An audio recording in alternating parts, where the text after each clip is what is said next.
안녕하세요. 반갑습니다. 사회복지학개론의 손용공 교수입니다. 자, 열심히 1년 동안 준비하셨던 우리 주무관님들께 박수를 보내드립니다. 그동안 고생 많이 하셨고요. 여기서 이제 최종 필기 시험에 대한 당락이 결정될 수 있는 부분들이긴 하지만 이번에 이제 사회복지학개론에 대한 기출 해설을 통해서 여러분들의 좀 더 실력을 확인해 보시고 그 다음에 이번에 기출 문제는 어떻게 출제가 되었는지에 대한 내용들을 한번 설명을 드려보도록 하겠습니다. 이번 2021년도 6월 5일 날 지방직 바로 사회복지학개론에 대한 기출 내용들은요. 과거에 비해서 이번엔 조금 더 어렵게 출제가 되었었습니다. 국가직 같은 경우에는 좀 쉽게 출제가 되었었는데요. 이번에 지방직 시험 문제 같은 경우에는 좀 어렵게 출제가 되었다라는 부분들이죠. 그리고 먼저 국가직에서 출제가 되었던 영역들 그 총 20문제 중에 보통 기본적으로 3, 4문제 정도는 꼭 지방직에서도 유사한 형태로 출제가 되거든요. 요번에도 마찬가지였죠. 아동학대와 관련된 부분 물론 초점, 논점은 좀 다르긴 하지만 아동학대와 관련된 부분이 또 출제가 되었고요. 그 다음에 급여의 유형, 현금급여, 현물급여, 바우처 이 부분 국가직에서 출제되었던 거 바로 지방직에서도 그대로 출제가 되었었습니다. 그리고 이제 사회복지 전달 체계에 대한 부분에서 민간 부분이 있죠. 이 부분도 국가직에서 출제가 되었던 부분들이에요. 그런데 또 지방직에서도 출제가 되었던 부분들이죠. 이렇게 보통 한 3, 4문제 정도가 유사한 형태들로 출제가 되고 있으니까 지방직 준비를 하시는 분들은 꼭 국가직, 그 전 국가직에서 출제가 되었던 기출문제들 꼭 확인하시고 그 다음에 지방직 시험을 준비하시면 조금 더 효과가 있을 거라고 생각을 합니다. 그럼에도 불구하고 이번에 지방직 시험 문제가 조금 어렵게 출제가 되었다는 부분들은 뭐냐면 아예 틀리라고 만든 문제를 한 2문제 정도를 만들어 놨어요. 그러니까 우리 교재에도 별도로 다루지 않았던 그런 내용들이 이제 등장을 했던 부분들이거든요. 그 대표적인 것이 바로 아동학대 신고 의무자에 대한 부분이에요. 우리가 보통 기본적으로 아동학대 신고 의무자 엄청나게 많지만 아동학대 신고 의무자에서 제외되는 사람들 위주로 공부하셔라 라고 말씀을 드렸었죠. 그래서 경찰 성직자 그리고 119 구조대원들 이런 사람들은 이제 제외가 된다라고 했는데 요번에 시험에서는 바로 아동학대 처벌 등에 관한 특례법 이 안에 있는 법률 밑에 있는 시행령 안에 있는 세부 규칙을 출제를 했었어요. 그래서 작업치료사이냐 치과 의사냐 또는 교정직 공무원이냐 이거 되게 많이 헷갈렸을 부분들인데요. 이거는 진짜 시행령 밑에 있는 규칙에 들어가 있는 부분들이거든요. 그러니까 아예 틀리라고 만든 그런 문제인 거죠. 그리고 또 하나 문제가 또 있었는데요. 그거는 바로 이제 시장 실패에 대한 원인이에요. 물론 시장 실패에 대한 원인들은 우리가 잘 알고 있겠죠. 공공재적인 어떤 성격, 그 다음에 상호 의존적인 거, 그 다음에 규모의 경제, 역의 선택, 도덕적 해이, 그 다음에 다양한 내용들, 이런 부분들을 알고 있으면 시장 실패에 대한 부분을 찾는데 어려움이 없었겠지만 요번에 이제 등장하게 되었던 보기 안에는 바로 X 비효율성. 자, X 비효율성은요, 정부 실패와 관련된 부분들이거든요. 그런데 우리 교재에서는 다루지 않았었어요. 왜냐하면 이 X 비효율성이나 정부 조직에 대한 내부성 이런 부분들은요, 행정학에서 다루고 있는 부분들이에요. 그래서 선택 과목을 행정학을 하셨던 분들은 어려운 내용들이 아니지만 그냥 사회복지학개론이나 사회나 또는 이런 다른 과목을 선택하셨던 분들은 X 비효율성과 정부 조직에 대한 내부성 이거 잘 모르거든요. 예. 그래서 이 부분이 상당히 어려웠던 부분들이라고 보시면 될 것 같습니다. 그 다음에 두 번째 특이한 부분들이 보통 정책, 행정, 법 이 부분이 보통 60% 정도가 출제가 된다 말씀드렸었어요. 20문제 중에 12문제 정도가 이 정도에서 출제가 된다라고 말씀을 드렸었거든요. 그런데 이번에는 지방직 시험 문제에서는요. 정책, 법, 행정 부분이 15문제가 출제가 됐습니다. 그러니까 전체 20문제 중에 75%가 여기서 출제가 많이 되었죠. 또 반면에 인간행동과 사회환경은 아예 출제도 안 되었고요. 그리고 지역사회복지론도 출제가 안 되었고요. 그리고 사회복지조사론도 아예 출제가 안 되었어요. 바로 사회복지 실천 영역에서는 바로 실천론 이 부분에서 3문제, 실천기술론에서 1문제, 4문제 출제가 되었었고요. 그리고 사회서비스 영역에서는 아동복지 중에 아동학대, 바로 이 신고 의무자에 대한 부분 이렇게 해서 총 문제가 출제가 되었다라는 부분들입니다. 자, 그러면 영역별 출제 비중을 보면 말씀드린 것처럼 바로 사회복지 정책, 법, 행정 부분이 총 15문제가 출제가 되었어요. 75%. 이런 적이 거의 없죠. 예. 그만큼 또 중요한 부분들은 이제는 사회복지학개론이 이제 전공 필수 과목이기 때문에 바로 정책, 법, 행정 쪽의 비중이 엄청나게 커질 거라는 그런 예상을 해볼 수가 있다라는 거죠. 그 다음 번째는 이제 사회복지 실천 부분인데요. 자, 여기서 이제 5문제가 출제가 되었었습니다. 그래서 전체 비중은 20%가 되고요. 그리고 사회 서비스에서는 아동학대 바로 5% 이렇게 비율이 구성되어 있습니다. 자, 그렇다면 어떤 문제들이 출제가 되었느냐? 자, 사회복지 정책, 법, 행정 부분에서는요. 바로 사회복지 정책 영역들이 가장 많이 출제가 되었거든요.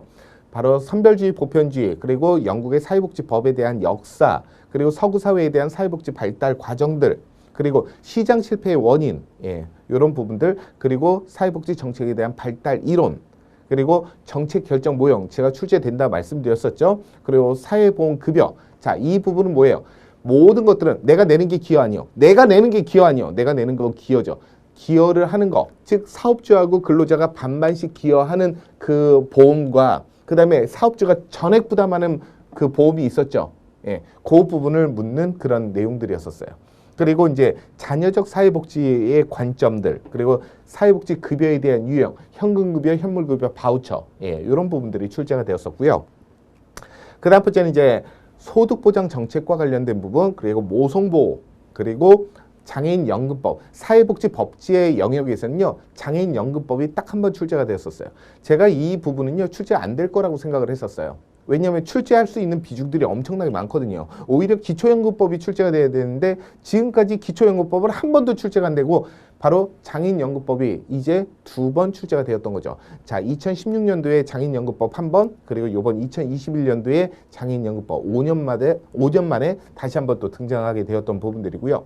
그리고 보통 이제 사회복지 행정 영역은 한 문제나 2문제 정도가 출제가 되는 게 일반적인데 요번에는 사회복지 행정 영역에서 3문제가 출제가 되었다라는 거죠. 그래서 첫 번째는 이제 리더십 이론에 대한 부분들, 그리고 사회복지 행정에서의 전달 체계의 구축의 원칙들이 있죠. 뭐 전문성, 포괄성, 통합성 등등등. 그리고 이제 사회복지 행정에서 전달 체계에 대한 유형, 공공 전달 체계하고 민간 전달 체계가 있는데 그 중에서 민간 전달 체계를 묻는 문제가 출제가 되었었습니다. 그래서 전체적으로는 15문제 총 75%를 차지했고요. 자, 그리고 이제 사회복지 실천 부분에서는요, 바로 이제 사회복지 실천 영역에서는 이제 면접론이 출제가 되었었고요. 그리고 두 번째는 이제 윤리적 갈등, 즉 딜레마에 대한 부분이에요. 가치 상충, 의무 상충 이런 부분들이 있었죠. 이게 출제가 되었었고요. 그리고 이제 윤리 원칙에 대한 심사표 누구예요? 대표적으로 로엔버그하고 돌거프라는 부분들이었었죠. 그래서 우리 그 순서를 꼭 외우라 그랬잖아요. 생평자체, 질사진, 생평자체, 질사진 이런 거 꼭 외우시라 그랬잖아요. 그래서 그걸 알아야 풀 수 있는 그런 문제가 되었었습니다.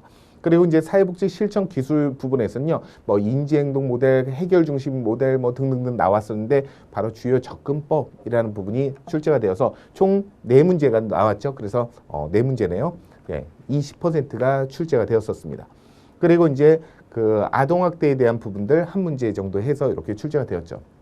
그러니 15문제가 정책, 행정, 법 부분에서 엄청나게 출제의 비중이 많다는 거예요. 75% 지금까지 그런 적이 한 번도 없었죠.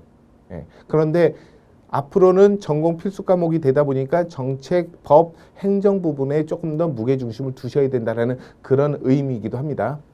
이렇게 출제가 되었습니다. 자, 그렇다면 이제 지방직 사회복지학개론 기출문제를 한번 보도록 하겠습니다. 자, 난이도 분석 바로 A 책형이었고요. 자, 이렇게 되어 있습니다. 문제가 어려운 문제가 5번, 6번, 그 다음에 16번이 좀 어려웠었고요. 그 다음에 그 중간 정도의 난이도는 7번하고 20번 부분이 한 중간 정도이고요. 나머지는 이제 난이도가 하 정도 이렇게 구성되어 있다라는 거죠. 15문제가 되겠죠. 15문제. 15문제가 되겠습니다. 자, 그래서 관련된 내용들을 한번 보도록 하겠습니다. 우선 첫 번째. 사회복지 그 대상자에 대한 선정 원칙 중에 바로 선별주의하고 보편주의에 대한 설명인데 옳지 않은 것을 찾는 문제예요. 자, 옳지 않은 것. 자, 옳지 않은 것. 1번 선별주의는요. 보편주의에 비해서 상대적으로 소득재 분배 효과가 크다. 상대적으로 소득재 분배가 효과가 커요. 뭐 때문에 그래요? 선별주의. 바로 수직적 재분배잖아요. 그래서 수직적 재분배가 보편주의에 비해서는 소득재 분배 효과가 큽니다. 그리고 선별주의에는요, 국민기초생활보장제도가 있고 장애인 연금 등이 포함되어 있다라고 했는데, 자, 장애인 연금은 당연히 선별주의 쪽일 거예요. 공공구조이니까. 그렇지만 장애연금이라는 부분들은 어디에 들어가는 거예요? 장애연금은 바로 국민연금법에 들어가는 거잖아요. 국민연금법. 자, 사회보험이잖아. 사회보험. 장애인연금은 장애인연금법이라는 부분이고요. 여기는 장애연금이죠. 그러니까 이건 국민연금법. 가입기간이 10년 이상 되었을 때 노령연금, 장애연금, 유족연금을 주는 부분들이었었잖아요. 그래서 옳지 않은 것은 2번이 정답이 되는 거죠. 자, 그리고 3번 같은 경우에는요, 보편주의는 일정 범주에 속하는 모든 사람들에게 사회적 권리를 급여로 제공하는 것을 모든 사람들에게 보편주의가 되겠죠. 그리고 보편주의는 선별주의에 비해서 수급자 선정에 대한 행정적인 비용이 적게 든다. 보편주의는 적게 들어요. 누구는 되고 누구는 되지 않고 굳이 구분하거나 조사할 필요가 없는 거죠. 그렇기 때문에 보편주의가 선별주의에 비해서는 행정적인 비용이 적게 드는 거고 머릿수로 따지면 안 된다라고 말씀드렸잖아요. 그런데 선별주의는 취약계층, 즉 생활 능력이 없거나 생활 유지가 어려운, 즉 지불 능력, 구매 능력이 없는 분들에게 서비스를 제공해야 되는 거고 그들은 기여를 하지 않았단 말이죠. 그래서 국민들이 경제활동을 해서 낸 세금으로 그분들에게 급여를 주기 때문에 그분들이 진짜 생활이 어려운지, 진짜 생활 유지가 어려운지, 정말 지불 능력이 없는지, 정말 구매 능력이 없는지를 자산조사를 해야 되는 거예요. 자산조사를 하다 보니까 시간과 비용과 인력들이 많이 들어간다는 거죠. 그래서 행정비용이 많이 들어가는 것은 선별주의인 거고요. 보편주의는 반대로 행정비용이 적게 들어간다라고 보시면 될 것 같습니다.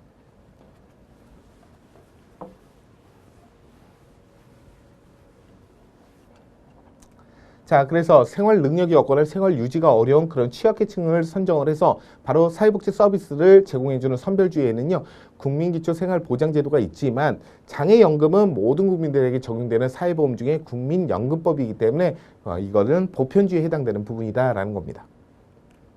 자, 두 번째. 사회복지 실천에 대한 면접에 대한 설명인데요. 옳지 않은 것은 무엇이냐? 바로 사회복지 실천에 대한 면접론과 관련된 부분이죠. 자, 원활한 면접을 진행하기 위해서는 사회복지사하고 클라이언트 간에는 라포, 즉 친밀감이 형성되어야 되는 부분들입니다. 그리고 두 번째, 초기에 개방형 질문을 통해서 클라이언트와 대화를 이끌어가는 것이 필요하며 차츰 폐쇄형 질문으로 해야 한다라고 했는데 이게 틀렸죠. 그렇죠? 그리고 세 번째, 클라이언트가 질문에 대해서 침묵하는 것은 그 침묵이라는 것도 일종의 하나의 의사 표현이라는 거예요. 내가 얘기하고 싶지 않은 거죠. 내가 거부를 하는 거예요. 저항을 하는 의미도 하나의 침묵인 거고요. 그것도 하나의 의사소통의 한 부분이라는 거죠.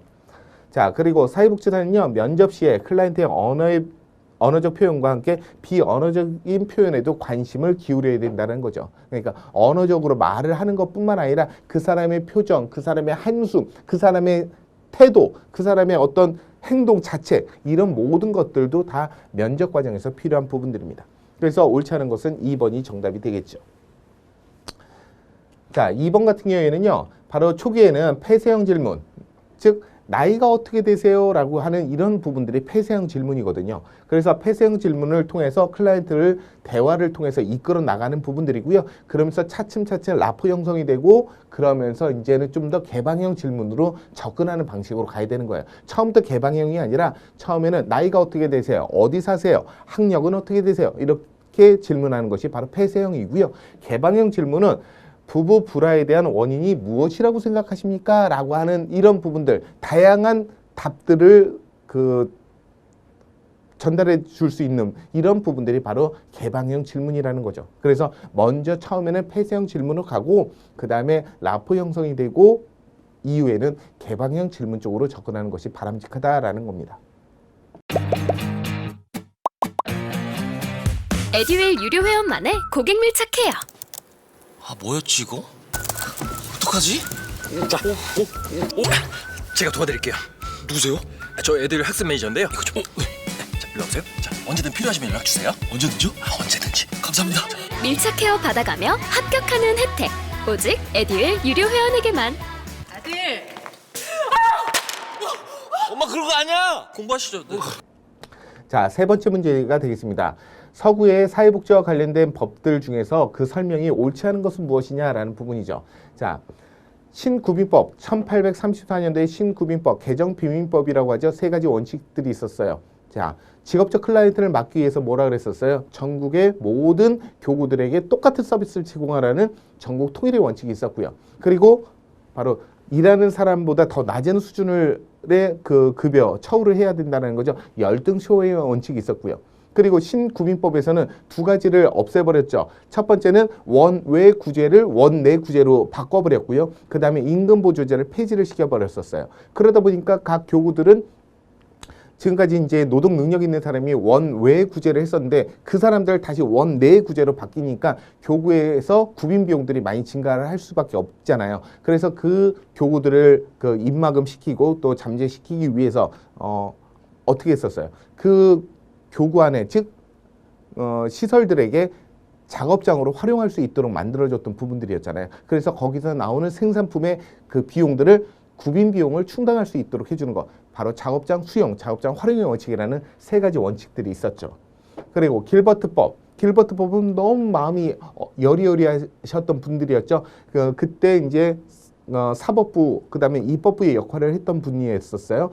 즉 지방의회 의원이었으면서 치안 판사였던 부분들이죠. 그래서 영국 국민들이 인권이 유린데 이런 모습들을 보면서 노동 능력이 있는 사람들은 원외 구제를 해야 된다는 것을 얘기했던 게 바로 길버트법이었죠. 그래서 구빈들을 조직화해서 구빈 행정을 효율적으로 운영하기 위해서는요, 운영하기 위해서 제정되었던 부분들인데 바로 빈민들에 대한 원외 구호를 인정하게 되었다라는 부분들 맞죠? 자, 그 다음에 스페멜랜드법은요, 임금 보조제를 운영해서 구빈 비용의 감소를 시켰다라고 했는데, 자, 임금 보조제를 운영을 했어요. 여기까진 맞죠. 그런데 구빈 비용이 감소된 것이 아니라 증가를 했잖아요. 그 임금 보조제 돈을 누가 주는 거예요? 교구에서 주는 거예요. 그러니까 구빈 비용들을 더 들어가는 거지. 구빈 비용이 더 들어간다고요. 왜? 임금 보조제. 그 사람이 최저 생계비가 100만 원인데 100만 원보다 낮은 금액을 받게 된다면 50만 원밖에 못 받게 된다면 그 차익만큼 최저임금의 차익만큼을 50만 원을 주는 게 임금 보조제잖아요. 그 돈이 어디서 나와? 구빈 비용에서 나온다니까. 구빈세로. 그러니까 구빈세가 점점점 증가하게 되겠죠. 감소가 아니라. 그러니까 옳지 않은 것은 3번이 정답이 되겠습니다. 그리고 나치불법. 우리가 이 나치불법은요. 작업장법이에요. 작업장법. 작업장으로 활용하자라는 거죠. 그것을 일명 나치불법이라고도 표현합니다. 그래서 빈민들에게 노동을 강제함으로써 빈민들이 그 구빈에 대해서 소요되는 그런 일정 그 재정 지출들에 대해서 경감시키는 것을 목적으로 해서 만들었던 부분들이었잖아요. 바로 이제 그 교구들이 어떻게 하면 이 구빈 비용을 줄일까 하다가 이제 정치인들한테 막 샤바샤바 해갖고 그래서 아니 이거 작업장 이거 구빈원, 그 다음에 교정원 이런 곳을 그냥 놀리지 말고 이 중에서도 일할 수 있는 사람들에게 일을 시켜서 생산품을 만들어서 외국에다 갖다 팔면 국가의 부를 증대시킬 수 있지 않겠느냐. 그러니까 우리 시설에다가 작업장 좀 놓게 좀 해주세요 라고 얘기했던 거예요. 그래 들어보니까 정말 괜찮은 것 같아요. 그냥 놀리는 것이 아니라 일을 시킬 수 있도록 자립할 수 있도록 만들어주는 부분들 필요했던 부분들이죠. 그래서 만든 것이 작업장법 바로 나치불법이 되는 거예요. 그런데 결국에는 어떻게 됐어요? 그 구빈 비용을 충당을 하는 용도로만 썼다라는 거죠. 그죠? 자, 이런 부분들이 있었죠. 그래서 3번에 옳지 않은 것 정답은 바로 3번이 되겠습니다. 자, 스페멜랜드법에서는요, 임금 보조제를 운용을 하다 보니까 구빈세 비용들은 점점 증가할 수밖에 없었다라는 겁니다. 자, 그 다음에 이제 윤리 원칙 심사표에 대한 부분이죠. 자, EPS에 대한 부분인데요. 바로 로엔버그하고 돌거프에 대한 부분의 원칙들이었죠. 자, 그러면 생평자체, 질사진, 생평자체, 질사성 이렇게 외우시면 되는 거예요. 자, 생평자체 질, 사, 성, 뭐 성실, 진실 뭐 이런 부분이죠. 자, 생명에 대한 부분, 평등에 대한 부분, 자유에 대한 부분, 최소 해악에 대한 부분, 그 다음에 삶의 질에 대한 부분, 그리고 이제 또 하나가 있었죠. 그죠? 사생활. 그죠? 이런 부분들. 자, 그래서 딱 보시면 옳은 것을 찾는 부분들이잖아요. 자율성과 자유에 대한 원칙은 클라이언트의 비밀 보장을 우선한다. 예. 사생활 보장. 뭐 여기하고는 상관이 없잖아요. 그죠? 예. 자유가 여기에 있는데 자율성과 자유의 원칙이 클라이언트의 비밀 보장보다 우선한다. 우선하죠. 그죠? 예, 이게 맞네요. 그리고 최소 손실 어디예요? 최소 해악이죠. 최소 해악은 평등과 불평등의 원칙보다 우선한다? 평등과 불평등보다 낮아져 있죠. 그죠? 예, 최소 해악은 평등보다 낮잖아요. 그리고 삶의 질의 원칙은 최소 해악의 원칙을 우선한다. 자, 삶의 질은 최소 해악보다 밑에 있는 거잖아요. 그렇죠? 그러니까 이거 해당 안 되죠. 자, 진실과 그다음에 완전 공개의 원칙은 진실, 자, 성실, 진실 이 부분은 생명 보호보다 우선한다? 아니죠. 예, 관계 없잖아요. 그죠? 그러니까는 1번이 정답이 되겠죠. 그러려면 이거를 알려면 생평 자체 질사성 또는 생평 자체 질사진 이걸 외우시고 있어야만 이 문제의 정답 1번을 찾을 수가 있다는 거예요. 제가 이거 외우라고 여러 번 말씀드렸어요. 그래서 생평 자체 질사성 이거 외워놨었으면 이 문제는 그냥 쉽게 풀 수 있었던 문제죠. 자, 자율성, 그 다음에 자유에 대한 원칙은요, 클라이언트의 비밀 보장, 사생활 보장보다 우선한다라는 거죠. 그리고 평등과 불평등의 원칙이 최소 손실의 원칙보다 우선하는 거고요. 최소 손실의 원칙은 삶의 질보다는 우선하는 것이고, 생명 보호의 원칙이 바로 진실과 완전 공개에 대한 원칙보다 우선한다라는 겁니다. 그래서 로엔버그하고 돌거프가 제시했던 윤리 결정에 대한 원칙 우선순위죠. 그래서 1순위부터 7번째 순위까지 생평자체, 질사성 이런 부분들이었었어요. 사생활보호, 비밀보장 이런 부분들이었죠. 그래서 요 순서를 알고 있었으면 정확히 정답을 찾는 데 무리가 없었을 거라는 겁니다. 자, 그 다음에 아주 좀 어려웠었던 부분들이긴 하죠. 그죠? 앞으로는 교재에는 이런 내용들도 이제 담아야 되는 부분들일 거예요. 기본서에. 자, 시장 실패의 원인에 대한 설명으로 옳은 것을 찾는 문제였었어요. 물론 당연히 시장 실패에 대한 원인을 찾는 부분들이니까 외부 효과 오케이, 정부의 비대칭성 오케이, 불완전한 경쟁 오케이, 불완전한 정보를 얘기하는 거죠. 그죠? 불완전한 경쟁 맞아요. 그런데 X의 비효율성, 정부 조직에 대한 내부성 왜? 한 번도 들어본 적이 없으니까. 이거 뭐지? 이게 다 들어가야 되나? 우선 기역, 니은, 리을. 기역, 니은, 리을이 다 들어가는데 디귿이 들어가는 건가? 맞는 거가? 뭐 이거 갖고 이제 헷갈렸겠죠. 그죠? 요거 갖고 헷갈렸을 것 같아요. 예. 정답은 3번이 정답이 되겠죠. 자, X 비효율성과 정부 조직에 대한 내부성에 대한 부분들인데요. 이건 정부의 실패라는 거예요. 복지국가가 실패했다라는 거예요. 그런데 그 복지국가의 실패에 대한 비효율성을 모르겠다는 거야. 그래서 X예요. X. 모르겠다는 거야. 어느 부분이 비효율적인지 자기들도 모르겠다는 거야. 그래서 X 비효율성이라고 합니다. 자, 그래서 정답은 3번이 정답이 되겠고요. 자, 기억의 외부 효과성, 니은의 그다음에 정보의 비대칭성, 리을의 불완전한 정보가 바로 시장 실패의 원인이 되는 거고, 그다음에 X 비효율성과 정부 조직에 대한 내부성, 즉 정부 실패의 원인으로 보는 부분들입니다. 그래서 이렇게 알고 있어야 되는 부분들이고, 사실 어찌 보면 이게 쉬울 수도 있지만 이 디귿이나 미음이 우리가 경험하지 못했던, 우리가 알지 못했던 부분들이기 때문에 많이 헷갈릴 수도 있었던 부분들이에요. 그래서 저는 이 5번의 문제를 좀 어려운 문제다라고 이렇게 판단을 하게 된 겁니다. 자, 참고적으로 보시면요. 시장 실패의 원인들은 뭐 공공재, 외부 효과, 독점적 존재, 그다음에 역의 선택, 그다음에 위험 발생에 대한 상호 의존, 규모의 경제, 불완전한 경제, 그다음에 불완전한 정보, 뭐 소득 재분배, 소득 분배에 대한 불평등 이런 부분들을 우리는 시장 실패의 원인이라고 하는 거거든요. 그리고 정부 실패, 여기 시장 실패는 완전히 자유시장 경제 체제가 실패되었다라는 얘기고, 정부의 실패라는 것은 복지국가가 실패했다라는 얘기예요. 그래서 그 원인들을 보면 정부 조직에 대한 내부성이라는 거예요. 그러니까 즉 사적 목표를 두었기 때문에 그렇다라는 이런 의미를 담고 있는 거고요. X 비효율성이라는 것은 말씀드린 대로 이 비효율적인 부분을 어디서 찾을지 우리도 잘 모르겠다라는 거예요. 그래서 X 비효율성, 그리고 파생적 외부 효과, 그리고 권력에 대한 편제에 대한 어떤 분배에 대한 불평등, 일명 우리가 불공정이라고 얘기하죠. 그리고 경쟁에 대한 결여, 왜냐하면 복지국가가 독점을 하고 있으니까 경쟁이 안 된다는 얘기예요. 그리고 비용과 편익에 대한 결연, 즉 수익자 부담의 주의가 적용되지 않았다는 얘기입니다. 예, 수익자 부담.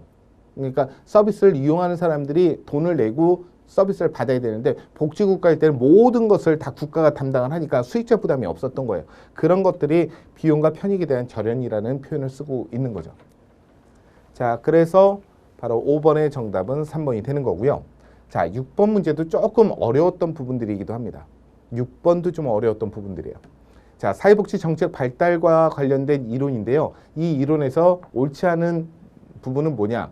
자, 이익 집단. 자, 이익 집단 하면 딱 떠오르는 거 뭐라 그랬었어요? 노인 집단이라고 했죠. 그렇죠? 그래서 사회복지 정책에 대해서 특정 이익 집단들의 이익에 대해서 부합하는 방향으로 수립하는 부분들인데요. 이 과정에서 이익 집단들 간의 이해관계가 상충되면서 국가가 중재자 역할을 하게 되었다. 바로 이익 집단 이론이 되겠습니다.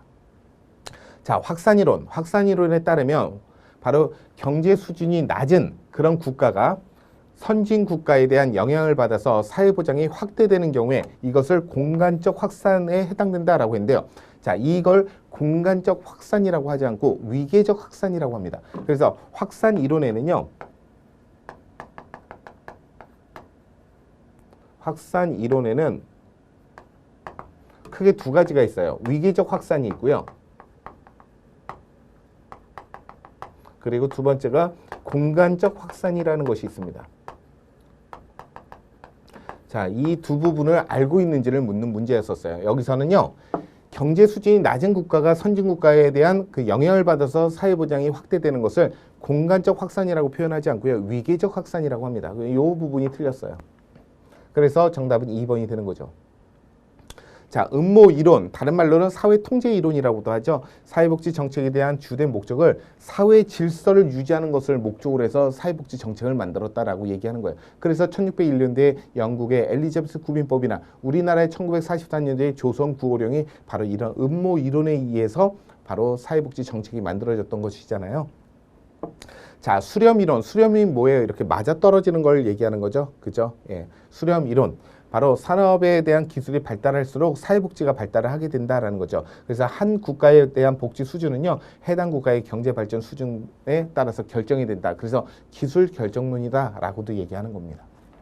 자, 그래서 확산 이론과 관련된 부분에서 이제 부연 설명을 좀 드려보도록 하겠습니다. 자, 위계적 확산하고요, 공간적 확산이라는 것이 있다 그랬잖아요. 그래서 위계적 확산은 다시 위로부터의 확산과 아래로부터의 확산이 있었습니다. 자, 위로부터의 확산이라는 건 뭐냐면 2차 세계대전 이후에 영국의 사회보장 제도가 후진국가로, 자, 사회보장 제도가 후진국가로 전파되는 경우가 이 부분들이에요. 그러니까 선진국의 사회보장 제도가 후진국에 전파되는 것이 바로 위로부터의 확산이라고 얘기할 수가 있습니다. 위로부터의 확산.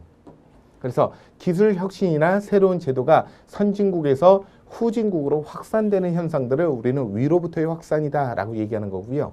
그리고 아래로부터의 확산이라는 부분은 1919년도에 영국에 이제 국민보험법이 있었죠. 국민은 건실하다 뭐예요? 바로 로이드 조지의 건강보험과 그다음에 윈스턴 처칠의 실업보험이 합쳐져서 국민보험법을 만들었잖아요. 이 국민보험법은 로이드 조지가 독일에 있는 비스마르크의 사회보험 제도를 모방을 해서 벤치마킹을 해서 바로 그 건강보험을 도입하게 된 거거든요. 이것은 바로 아래로부터의 확산이라는 거예요. 그러니까 미리 만들어 놓은 것을 같은 선진국가끼리 그 나라에서 만들어 놓은 것을 우리가 도입을 시키는 것은 아래로부터의 확산이라고 하는 거고, 위로부터의 확산은 바로 선진국이 후진국에 전파를 시키는 것을 위로부터의 확산이라고 하는 겁니다.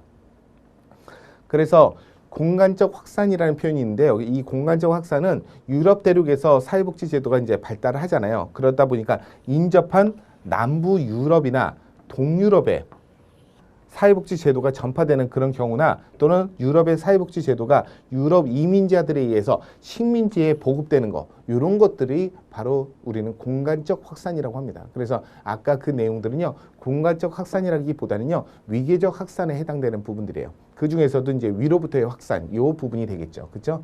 예, 선진국이 후진국으로 전파를 시키는 거, 이런 부분들이 될 겁니다.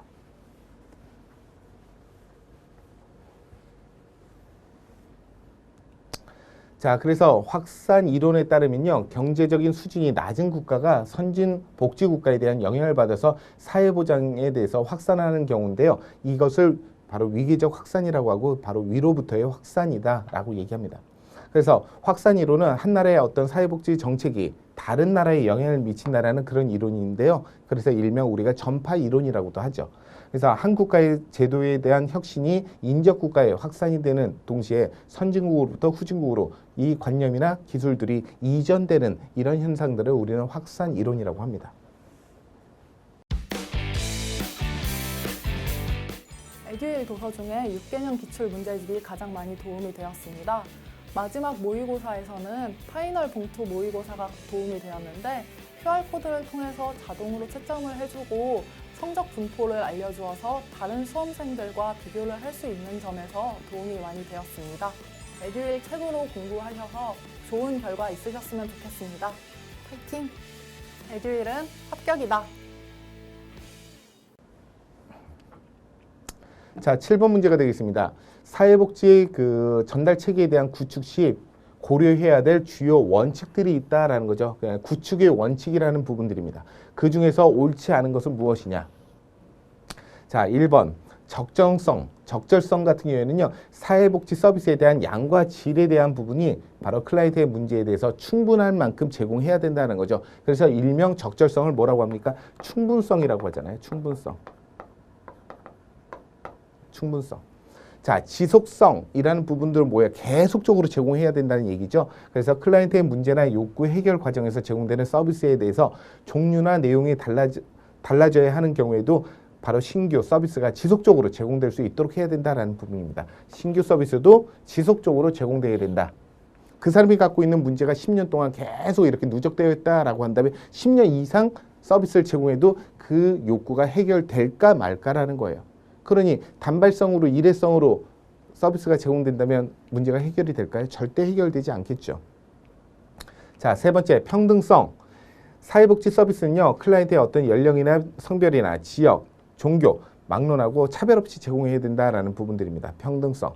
자, 통합성. 클라이언트의 욕구가 다양하고 그다음에 이러한 욕구들에 대해서 포괄적이고 또 다양한 서비스를 제공해야 된다라는 부분이죠. 자, 포괄적이라는 이 부분들이 들어가 있잖아요. 뭐예요? 통합성이 아니라 포괄성을 얘기하는 거죠. 공통수포 알고 계시죠? 예, 그래서 포괄성이라는 부분입니다. 통합성이 아니죠. 그래서 옳지 않은 것은 7번에 4번이 되겠습니다. 그래서 포괄성은 이런 클라이언트의 욕구를 다양하고 이러한 욕구 충족을 위해서 포괄적으로 다양한 서비스가 제공될 수 있도록 해야 된다라는 부분입니다. 자, 통합성은 클라이언트의 문제를 대부분의 경우에는요, 복합적이고 이제 서로 연결되어 있는 경우들이 많아서 바로 문제 해결에 대해서 서비스도 서로 연결시켜야 된다라는 부분들이죠. 공급자 중심에서 서비스를 제공해야 된다는 얘기입니다. 자, 8번 문제가 되겠습니다. 자, 사회복지 정책 결정 모형에 대한 설명인데요. 옳은 것만을 모두 고르시오라는 부분이죠. 자, 점증 모형은 뭐예요? 조금씩 증가하는 거죠. 상당히 보수적이잖아요. 잘못됐으면 바꾸는 것이 아니라 꼬매서 그 부분만 고쳐 쓰는 거죠. 그래서 보수주의적인 성향이 있습니다. 그래서 점증 모형은요, 기존의 정책에 대해서 소폭, 수정하고 보완하는 이런 보수주의적인 성향을 갖고 있는 거죠. 예, 맞습니다. 자, 쓰레기통 모형. 쓰레기통 모형은 뭐죠? 정책 결정의 일정한 규정에 따라서 이루어지는 것이 아니고요. 문제나 해결책이나 선택, 기회나 참여자 이 네 가지 요소가 우연히 만나서 정책 결정이 만들어진다는 그런 모형입니다. 맞습니다.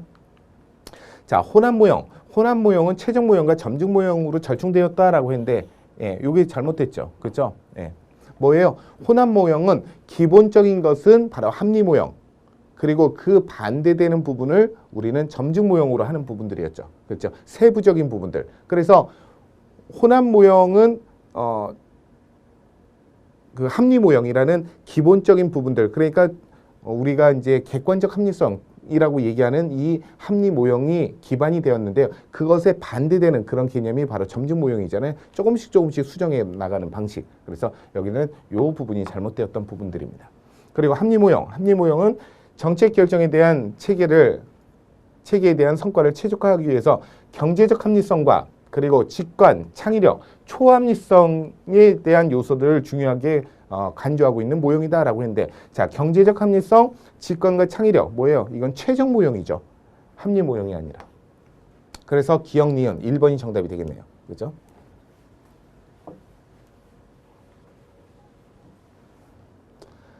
자, 기본적인 결정은 합리 모형으로 하고요. 그리고 세부적인 결정은 점증 모형으로 한다라는 부분이었었습니다. 그리고 바로 경제적 합리성, 그리고 직관, 창의력, 초합리적인 요소, 그러면 최종 모형이 되겠죠. 그래서 이렇게 찾으셔야 되는 부분들입니다. 자, 그 다음에 9번입니다. 9번은요. 우리나라의 사회보험급여 중 보험 중에 급여가 수급자나 또는 가족이 재원을 부담하지 않는 것은 무엇이냐라는 거죠. 그러니까 즉 사업주가 전액 부담하는 것을 찾는 부분들이에요. 사업주가 전액 부담하는 것, 국민연금, 고용보험, 건강보험, 바로 산업재해 보상보험이죠. 쉬웠던 부분들이에요. 그렇죠? 그래서 4번이 정답이 되겠습니다. 자, 산업재해 보상보험은요, 사업주가 전액 부담하는 부분들입니다. 자, 10번 문제. 사회복지 실천에 대한 주요 접근법에 대한 설명인데요. 옳지 않은 것은 무엇이냐라는 부분입니다. 자, 인지행동에 대한 접근법. 잘못된 행동은 뭐 때문에? 비합리적인 신념, 잘못된 생각 때문에 잘못된 행동을 한다는 거죠. 그럼 잘못된 행동을 고치려면 비합리적인 신념을 재구조화시켜야 된다. 인지 재구조화에 대한 부분을 얘기했었어요. 그래서 클라이언트의 문제를 해결하기 위해서는 클라이언트에 대한 인지 재구성에 초점을 둬야 되고요. 그리고 인지와 행동에 대한 수정을 해서 훈련을 시켜야 된다라는 부분이죠. 자, 강점 관점 뭐예요? 나는 아무것도 할 수 없어요. 나는 루저예요. 나는 이 세상에 태어나지 말았어야 돼요. 즉 자기상이 깨지고 자존감이 떨어져 있는 사람에게 그 사람이 찾지 못했던 이런 강점과 장점들을 전문가가 찾아주는 거죠. 그래서 강점 관점은 문제 중심에 대한 관점과 그 다음에 대치되는 그런 시각인데요. 클라이언트의 강점에는 클라이언트가 갖고 있는 개인 요인들 뿐만 아니라 사회적, 환경적인 요인까지 포함하고 있습니다. 그 다음에 자, 증거 기반 실천이라는 부분이 있습니다. 증거 기반 실천은요, 사회적 과학적 조사 연구에 대해서 평가를 하고 응용을 하고요. 사회복지 실천에 대한 결과를 가장 좋게 할 수 있도록 실천 방법들을 선택해서 적용되는 그런 의미가 바로 증거 기반 실천이다라고 얘기합니다. 그리고 네 번째, 해결 중심에 대한 접근법. 해결 중심 하면 딱 떠오르는 사람이 있어야겠죠. 디세이저하고 김인수 선생님이라는 부분이에요. 그래서 그 대표적인 것이 바로 질문과 관련된 부분으로 접근하는 방식이잖아요. 변화에 대한 접근, 기적에 대한 접근, 예외에 대한 접근, 뭐 이런 부분들의 질문을 통해서 접근하는 방식이었는데요. 클라이언트에 대한 문제를 초점을 맞춰서 과거, 현재, 미래에 대해서 영향을 미치는 모든 요인들에 대해서 상호작용을 분석함으로써 문제를 해결해야 된다라고 했는데요. 자, 해결 중심 접근 모델은요, 과거가 중요한 것이 아니죠. 과거가 중요한 게 아니에요. 현재와 미래가 더 중요한 부분들이에요. 그래서 기적 질문, 예외 질문, 미래 질문 이런 것들을 한단 말이죠. 과거가 아니라. 그죠? 그래서 옳지 않은 것은 4번이 정답이 되겠습니다.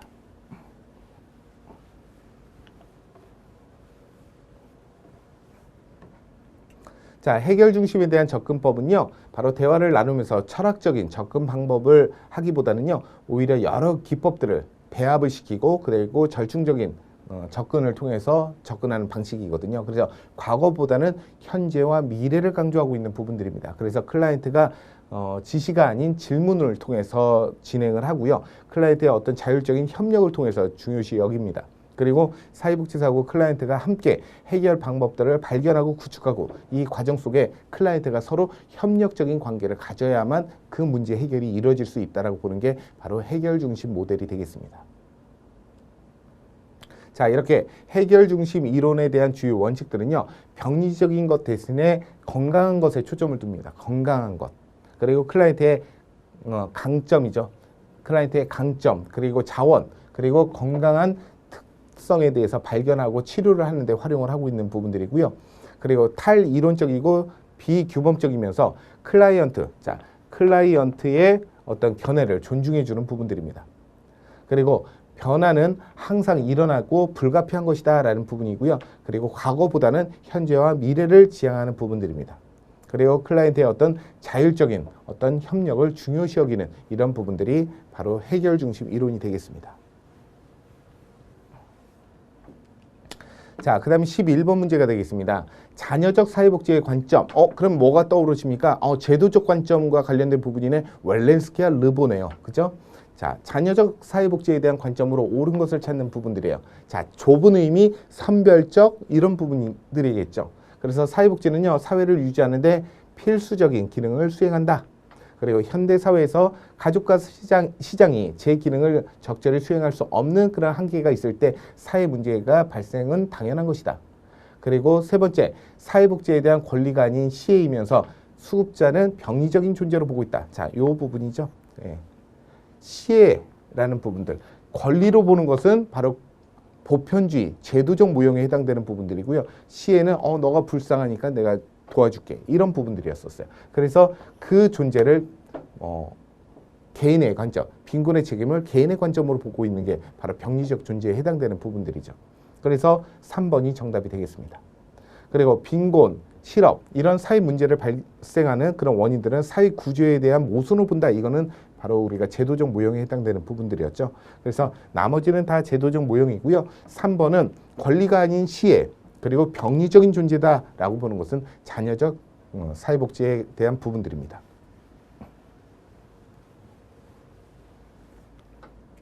자, 12번 문제가 되겠습니다.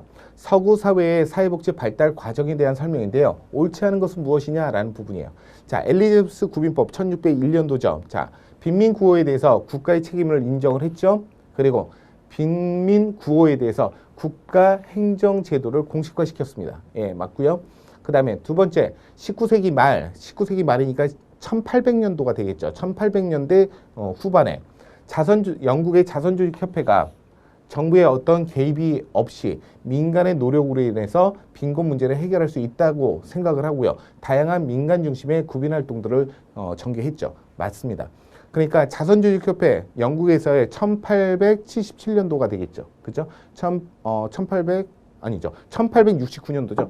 1869년도에 영국의 자선조직협회는요. 국가가 굳이 빈곤자들한테 개입할 필요가 없다는 거예요. 그러면 이 빈곤자들이 더 도덕적 해이가 발생한다는 거죠. 이거는 국가가 개입하지 말고 이건 모두 다 민간 영역이라는 거예요. 그래서 민간 영역에서 이들, 즉 자선주의협회는 뭘 얘기했었어요? 가치가 있는 빈민, 가치가 없는 빈민. 구제의 가치가 있는 빈민, 구제의 가치가 없는 빈민으로 나눴잖아요. 구제의 가치가 있는 빈민은 뭐예요? 노동 능력이 없는 사람. 구제의 가치가 없는 사람, 노동 능력이 있는 사람. 이런 사람으로 나누게 된 게 바로 이 부분입니다. 예, 맞는 표현이고요. 자, 인보건 운동. 자, 인보건 운동은 1884년도죠. 1884년도. 자, 1884년도에 어떤 주체는요, 박애 사상을 실천할 수 있도록 저소득 노동계층으로 바로 그 빈민 지역에 상주를 하면서 주민들의 생활 실태를 파악하고 그다음에 빈민들의 어떤 생활 개선과 그다음 교육을 위해서 노력했다. 전체적으로 보면 얼핏 보면 맞는 것 같아요. 근데 틀렸죠. 어디가 틀렸습니까? 바로 이 부분이 틀렸잖아요. 저소득 그 노동계층이 아니라 빈곤층들을 대상으로 했던 거잖아요. 빈곤층들이 살고 있는 빈곤 지역에 엘리트 계층들이 들어가서 그들과 함께 생활하면서 계몽운동하고 그다음에 사회 인식 개선 운동을 했던 부분들이었죠. 저소득 노동계층을 했던 게 아니에요. 빈곤층들, 그 빈곤 지역에 들어갔던 부분들이죠. 이 부분 잘못됐잖아요. 이게. 그리고 네 번째, 1940년대 이후에 약 30년간 복지국가의 어떤 황금기의 주요 기반은요, 바로 장기 호황을 들 수 있다. 예, 맞습니다. 옳지 않은 건 3번이네요.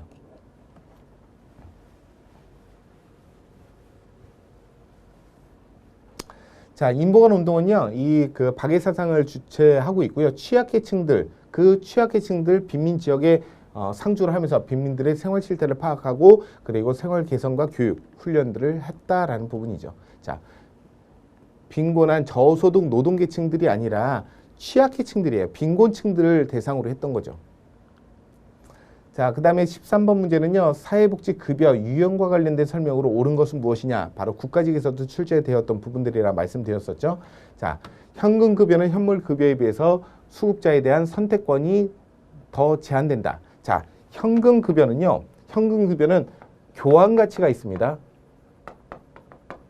다른 걸로 바꿀 수가 있다는 거예요. 근데 현물급여는 뭐예요? 사용 가치가 있죠. 사용 가치가.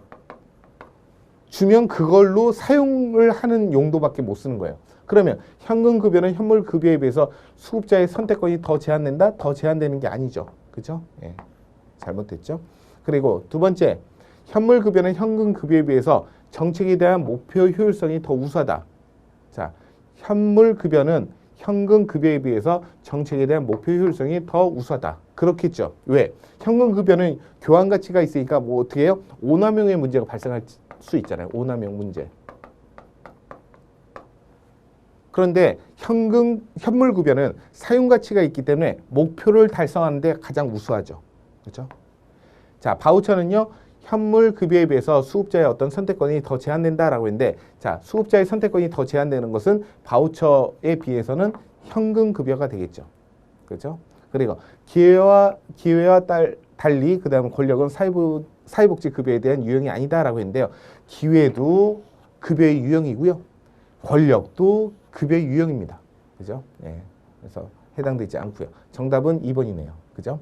자, 이걸로 옳게 표현하면요. 현물 급여는 현금 급여에 비해서 바로 수급자의 선택권이 더 제한된다라는 거. 이렇게 표현해야 될 것 같고요.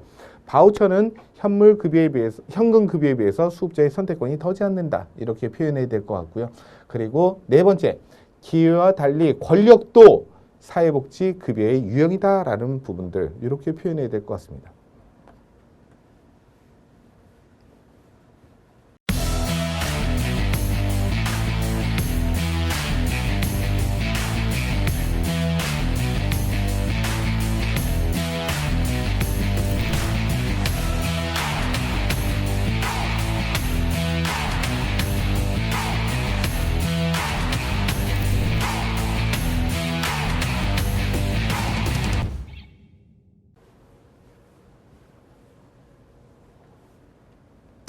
자, 그 다음에 14번 문제가 되겠습니다. 리더십 이론과 관련된 부분이죠. 자, 리더십에 대한 설명인데요. 옳은 것만을 모두 고르시오라는 부분이었었어요. 자, 특성 이론, 타고 태어나는 것이라 그랬죠. 효과적인 리더는요, 개인적인 성향, 형질, 이런 것들로 작업에 집중한다. 예, 맞죠? 그 다음에 관리 격자 이론. 자, 관리 격자 이론은 누구예요? 바로 블레이크하고 머튼이라는 사람이 제시했었어요. 블레이크하고 머튼.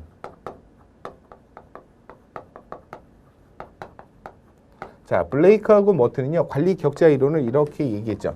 한쪽은 생산성, 자, 한쪽은 인간의 관심, 이렇게 되어 있죠. 그래서 0, 1, 2, 3, 4, 5, 6, 7, 8, 9 이렇게. 그래서 요 5번이 중심이 되는 거죠. 1, 2, 3, 4, 6, 7, 8, 9. 자, 그러면 생산에 대한 관심도 없고 인간에 대한 관심도 없는 요 형태가 뭐죠? 여기가 무기력이라고 얘기하죠. 또는 무능력이라는 표현도 씁니다. 그리고 인간에 대한 관심은 전혀 없고 생산에 대한 관심만 높은 거, 요걸 우리는 과업형이라고 합니다. 그리고 생산에 대한 관심은 전혀 없고 인간에 대한 관심만 높은 거, 이거를 우리는 컨트리 클럽형이라고 하죠.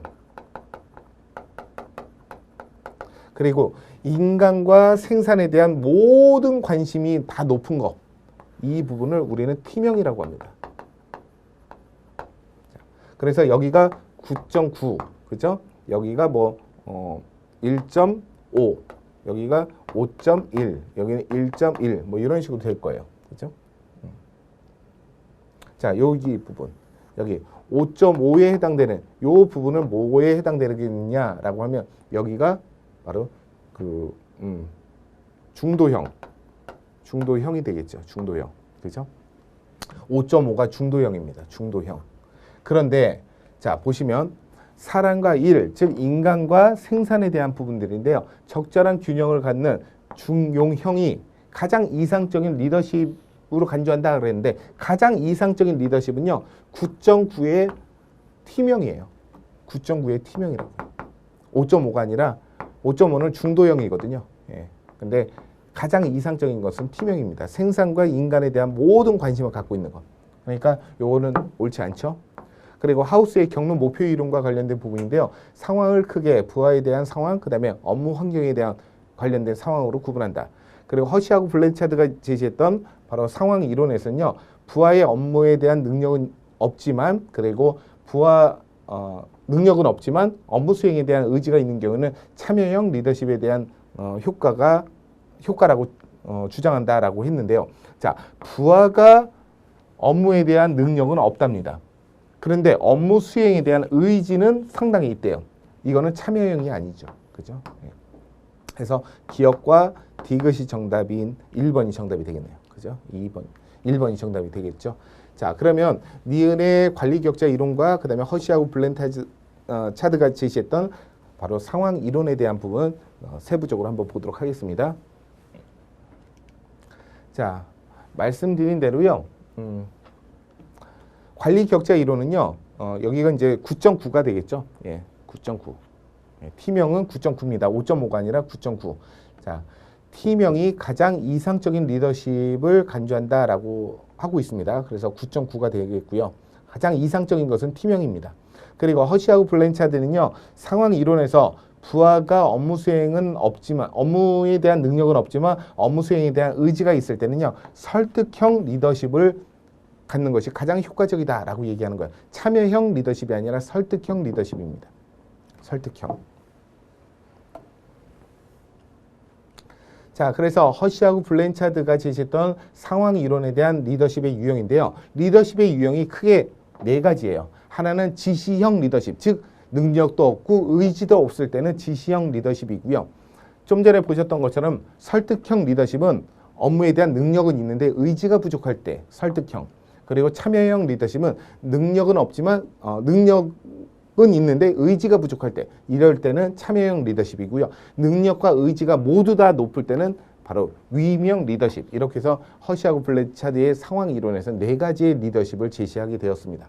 그래서 상황 변수는 바로 구성원들의 어떤 성숙도, 즉 능력과 의지라는 요 두 가지 카테고리를 통해서 바로 이런 네 가지 리더십을 제시하게 되었던 부분들이에요.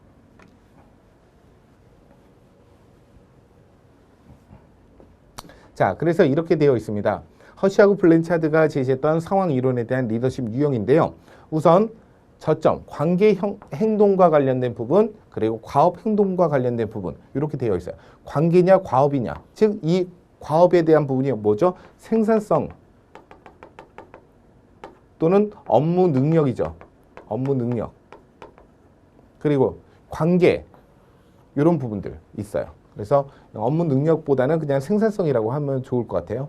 자, 그러면 이렇게 관계에 대한 그 행동도 떨어지고 그 다음에 과업에 대한 행동도 떨어질 때 이때는 바로 지시형 리더십이죠. 이때 지시형 리더십은 능력도 낮고 의지도 낮을 때 이럴 때는 지시형 리더십이 좋고요.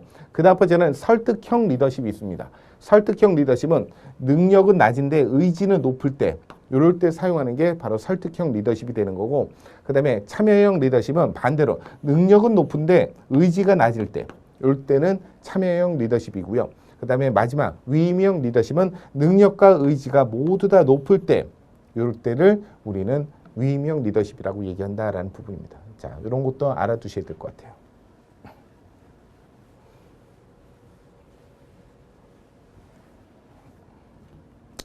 자, 그 다음 번째는 15번 문제가 되겠습니다. 사회복지 그 전달체계에 대한 유형 중 민간 부분에 대한 전달체계에 대한 필요성으로 옳은 것은 무엇이냐. 자, 이것도 국가직에서도 유사한 형태로 출제가 되었죠. 바로 민간 부분에 대한 전달성의 필요성입니다. 자, 다양한 사회복지 서비스에 대한 선택의 기회를 제공할 수 있다. 평등과 사회적 적절성에 대한 우선적 추구를 한다. 지속적이고 포괄적인 복지 서비스를 제공한다. 그리고 대량 공급에 대한 규모의 경제 이점을 실현한다. 자, 이 부분은 바로 공공 전달 체계에 대한 부분들이고요. 다양한 사회복지 서비스에 대한 선택의 기회를 제공한다. 이 부분이 바로 민간 부분입니다. 그래서 나머지 2번, 3번, 4번은요. 공공 부분의 전달 체계에 대한 필요성이다라고 보시면 될 것 같아요. 자, 민간 전달 체계에 대한 필요성입니다. 정부가 제공하고 있는 이런 서비스에 미치지 못하는 그런 서비스를 제공할 수 있는 거고요. 정부가 제공할 수 없는 서비스를 제공할 수 있다는 거, 그리고 동일 종류에 대한 서비스에 대해서 선택의 기회가 제공될 수 있다는 거, 그리고 사회복지 서비스에 대한 선도적인 개발과 보급이 이루어질 수 있다는 거, 그리고 민간에 대한 복지에 대한 참여, 욕구에 대한 수렴을 할 수 있다는 거, 압력단체로서의 역할, 그리고 국가의 어떤 사회복지 비용을 절약할 수 있다는 게 민간 전달체계에 대한 필요성이라고 할 수가 있습니다. 자, 16번 문제. 아주 어려웠던 문제죠. 아주 어려웠던 문제예요. 아동학대 범죄 처벌 등에 관한 특례법상 아동학대 범죄 신고 의무자에서 해당되지 않는 것은 무엇이냐라는 부분이에요. 아동과 관련된 모든 사람들은 다 신고 의무자예요. 아동과 조금이라도 연결이 되어 있는 사람들은 모두 다 신고 의무자입니다. 우선 치과 의사, 왜 그렇습니까? 치과 의사도 이제 아이들의 그 치아를 이렇게 보다가 뭔가 발견할 수 있는 부분들이 있는 거잖아요. 그래서 의료인, 즉 의사, 한의사, 치과 의사도 다 모두 신고 의무자가 됩니다. 그리고 작업치료사, 자, 의료기사라는 표현이 있거든요. 의료기사, 임상심리사, 방사선사, 물리치료사, 작업치료사, 이런 사람들도 모두 다 바로 신고 의무자가 됩니다. 그리고 성매매 피해자 상담소 소장이라는 부분도 신고 의무자이고요. 자, 교정직 공무원. 자, 교정직 공무원은 뭐예요? 교도소에서 근무하고 있는 바로 교도관들을 얘기하는 거예요.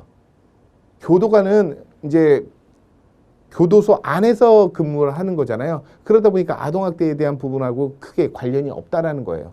그래서 이 부분은 해당되지 않습니다. 그래서 정답은 3번이 된 거예요. 자, 교정직 공무원은요, 아동학대 신고 의무자에 해당되지 않는 거고요. 바로 치과의사, 그리고 작업치료사는요, 의료법에 따라서 의료인 여기에 들어가는 거고요. 그리고 작업치료사는 의료기사, 이 부분에 해당되는 부분입니다. 그리고 성매매 피해자 상담소 소장은요, 성매매 방지법에 따라서 바로 성매매 그 피해자 상담이죠. 피해자 상담소의 장과 그 다음에 종사자에 해당되는 부분들입니다. 그래서 16번에는 3번이 정답이 되겠어요.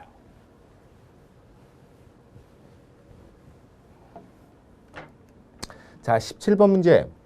17번 문제는 그닥 어렵지 않았던 부분들이에요. 사회복지 실천에 대한 과정에서 윤리적 갈등, 즉 딜레마가 발생했을 때 그 원인에 대한 설명인데요. 옳지 않은 것은 무엇이냐라는 거죠.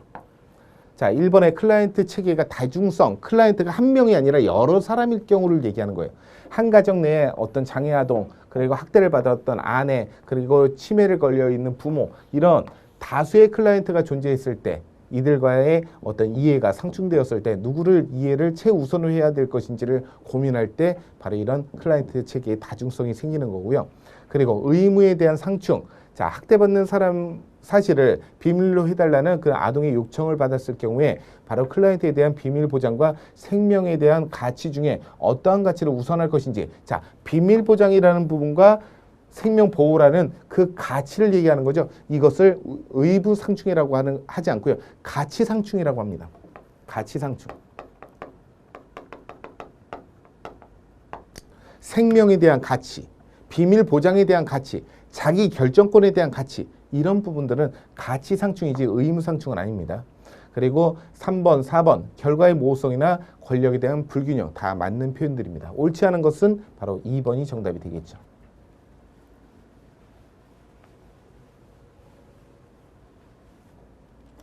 자, 그래서 가치 상충과 관련된 부분인데요. 학대받은 사실을 비밀로 해달라는 아동의 요청을 받았을 때 클라이언트의 어떤 비밀과 그 다음에 아동 학대와 관련된 부분의 생명 보호에 대한 가치, 어떤 것의 가치를 우선할 것인지를 고민할 때 바로 우리는 가치 상충이라고 합니다. 자, 그 다음에 18번 문제는요. 바로 장애인 연금법과 관련된 부분인데요. 장애인 연금법은요. 수급자는요. 18세 이상입니다. 18세 이상. 그리고 장애인 연금에 대한 종류는 기초급여하고 부가급여 두 가지로 구성되어 있어요. 자, 기초급여라는 것은요. 장애로 인해서 소득이 상실되거나 감소한 것을 보전해 주는 거예요. 장애로 인해서 소득이 감소하거나 상실된 거. 그리고 부가급여는요. 장애로 인해서 개인적 비용이 추가적으로 부담이 되는 거죠. 개인적 비용. 개인적 비용을 보전해 주는 겁니다. 자, 이렇게 기초급여하고 부가급여로 구성되어 있어요. 장애인연금법. 그래서 이게 맞는 표현이고요. 그리고 보건복지부 장관은 선정 기준액을 정할 때는 18세 이상의 중증 장애인 중에 수급자는 100분의 80, 70이죠. 70. 소득하위 70%. 그렇죠? 그리고 군인연금법에 따라서 퇴역연금을 받는 자격이 있는 사람에 대해서는 장애인연금을 지급한다라고 했는데 군인연금법에서 퇴역연금, 즉 연금을 받으시는 분은요. 장애인연금을 못 받습니다. 예, 대상이 안 돼요. 지급받지 못한다라는 거죠. 자, 그래서 18번에는 2번이 정답이 되겠습니다. 군인연금법뿐만 아니라 뭐 공무원연금, 사립학교 교직원연금 등등등 그리고 국민연금에 20년 이상 가입되신 분들 아무리 소득이 낮다 하더라도 중증장애인이라서 지급하지는 않습니다. 예. 이렇게 군인, 사립학교, 공무원 등등등의 연금이나 국민연금에 20년 이상에 가입되신 분들의 연금을 받으시는 분은요. 소득하위 70% 이하라 하더라도 장애인연금을 지급하지 않습니다. 자, 말씀드린 대로 18세 이상이고요. 바로 소득하위 100분의 70에 해당되는 거 장애인연금을 지급하지 않는다라는 부분입니다. 자, 19번 문제. 소득보장 정책과 관련된 설명인데 옳은 것을 찾는 부분들이었었습니다. 자, 사회보험은요. 급여액이 수급자가 낸 사회보험료가 사회보험료의 비례 때문에 재분배 기능이 없다. 자, 급여액이 수급자가 낸 보험료에 비례하기 때문에 급여액이 수급자가 낸 보험료하고 비례하기 때문에 재분배 기능이 없다. 그렇지 않죠? 재분배 기능이 있습니다. 왜냐하면 이 내는 기여금이 정률로 지급되고 있잖아요. 정률로. 그죠? 내 소득에 따라서 지급되는 부분이죠. 내는 거, 기여금을. 그리고 국민기초생활보장제도는요. 수급자 특성에 따라서 맞춤형 급여를 제공하기 때문에 재분배 기능이 약하다, 재분배 기능이 강하죠. 그죠? 그리고 아동수당은 비기여. 그러니까 비기여, 일명 우리가 무기여라고 하죠. 무기여. 자, 무기여이면서 비자산조사. 즉 자산조사를 하지 않는다는 거죠. 프로그램에 해당된다. 이게 맞네요. 그죠? 예. 보편적 복지잖아요. 아동수당은 보편적 복지예요. 몇 세 주는 거예요? 바로 만 7세 미만. 만 7세 미만의 아동들에게 부모의 소득과는 관계없이 아동수당을 지급합니다. 국민연금은 비기여 아니죠? 그죠? 프로그램에 해당된다. 자, 정답은 3번이네요. 기여를 하죠. 그죠? 국민연금은. 자, 아동수당은요, 비기여, 비자산조사 프로그램에 해당된다. 즉, 아동수당은요, 기여나 자산조사하고 무관하게 만 7세 미만의 모든 아동들에게 지급되는 보편적 프로그램이 되겠습니다. 자, 오답 해설에서 보게 되면 사회보험은요, 급여액이 수급자가 낸 사회보험료에 비례하기 때문에 재분배 기능이 있습니다. 그리고 국민기초생활보장제도는요, 수급자의 특성에 따라서 맞춤 급여를 제공하기 때문에 재분배 기능이 강합니다. 그래서 비기여, 즉 무기여이기 때문에 수급 요건을 갖출 경우에 급여를 지급할 수 있는 부분이라서 공공부조 중에 수직적 소득 재분배 효과가 가장 강한 것이 바로 국민기초생활보장제도가 되겠습니다. 국민연금은요, 기여를 하고 물론 자산조사는 하지 않습니다. 예, 자산조사 프로그램은 해당되지 않죠. 그죠? 예, 기여를 하고 자산조사는 하지 않습니다. 그리고 국민연금과 같이 모든 국민들에게 적용되는 이런 사회보험은요, 기여를 합니다. 그죠? 기여를 하고 사회적 위험이 발생했을 때 건강과 소득을 보장해주는 제도가 바로 사회보험, 국민연금이 되겠습니다. 이 부분 좀 오류가 좀 있으니까요. 자산조사는 하지 않습니다. 국민연금은. 마지막 20번 문제. 모성보호하고 자녀 돌봄. 요즘에 이제 저출산 문제 뭐 등등등 코로나19로 인한 문제. 그래서 자녀 돌봄 지원과 관련된 문제가 출제가 되었습니다. 자, 옳지 않은 것은 무엇이냐? 어린이집이나 유치원 등을 이용하지 아니하는 만 60세 미만의 60개월 미만의 아동은요. 양육수당 지원 대상이 된다. 맞죠? 그리고 임신 중인 여성 근로자가 90일 이상의 출산 전후 휴가를 부여받는 경우에는요. 휴가 기간 출산 후 45일 이상 확보되어야 된다. 만 8세 이하의 자녀를 양육하기 위해서는 사업주로부터 육아휴직을 허용받는 그런 근로자는 자녀 1인당 최대 1년간의 휴직을 할 수가 있다. 맞죠?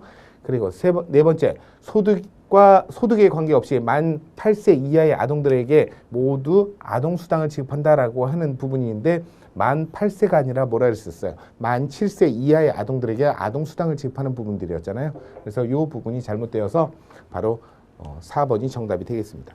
그래서 아동수당은 부모의 소득과 관계없이 만 7세 미만의 아동들에게 모두 다 아동수당을 지급하는 그런 부분들입니다.